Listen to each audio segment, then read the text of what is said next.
Gregg, Start House. Hey. All right, we're in winter mode. No more bike videos for a little while. Today we're going to talk about footbeds. Much like the foundation in a house, footbed is a pretty important part of ski boots.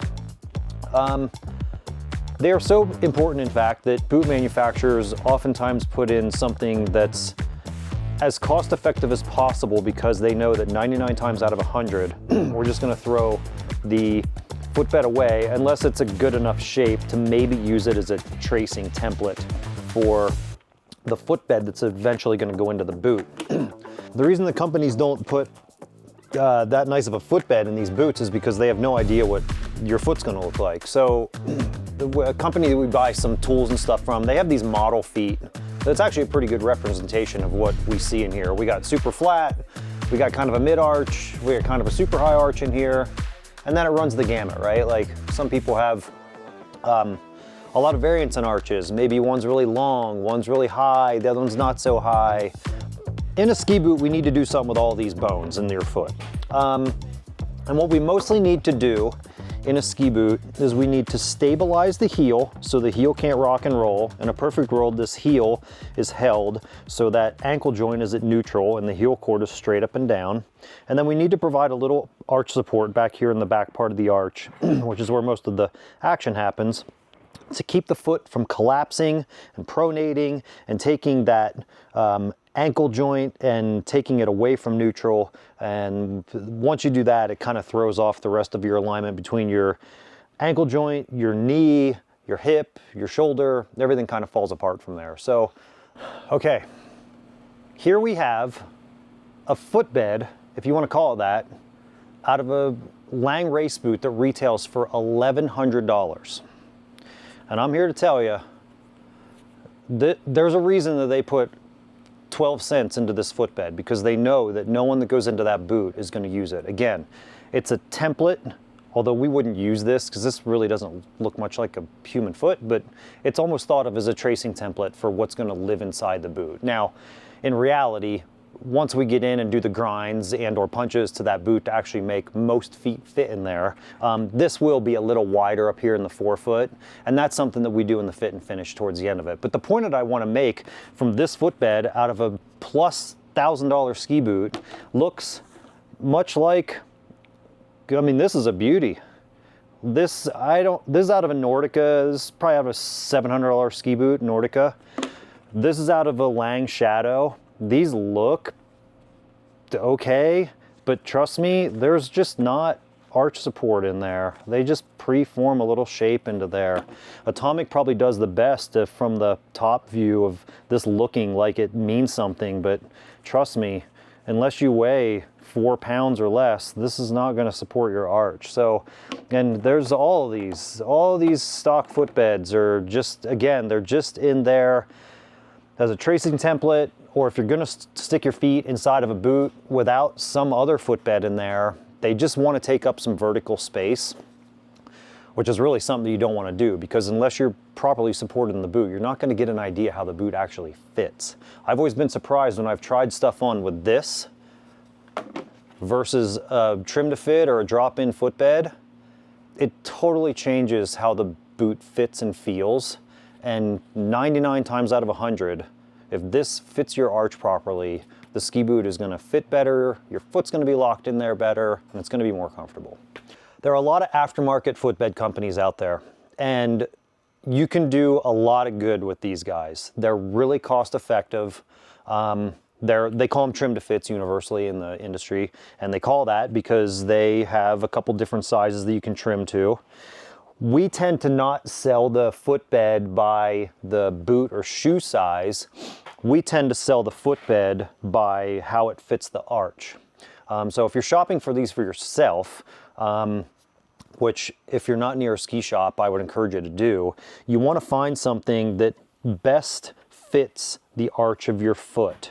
So I know that this medium lines up pretty good with me, and if we look at my foot on that footbed, just with some gentle pressure on there, this is pretty ideal.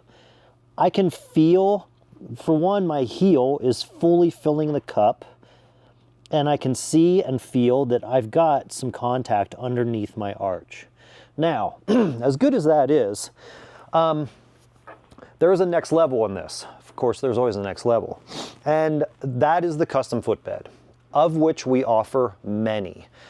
The reason we offer many custom footbeds is because there are many kinds of feet. So, you know, I've got a selection of blanks out here, just a few I grabbed from the back. This isn't everything we carry, but it's everything from different top sheet materials to different things underneath the footbed. All these different color panels in here are actually work hardening panels.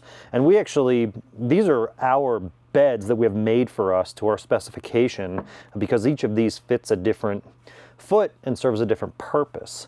These are heat reactionary blanks, and it's a relatively streamlined process of getting a cast of the feet individually.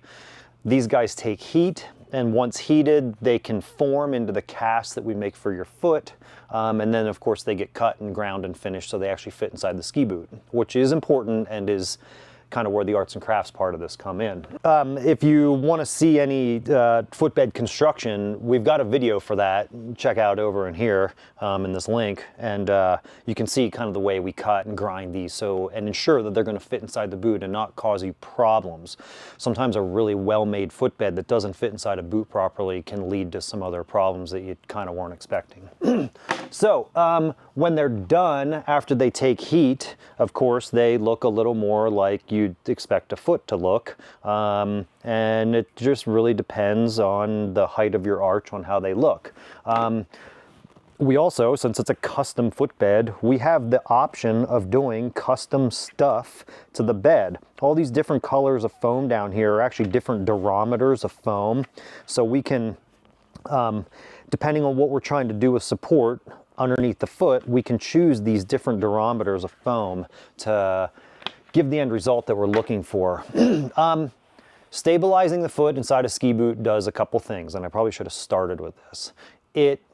Again, it keeps a good footbed keeps your ankle at neutral. It keeps your arch from collapsing.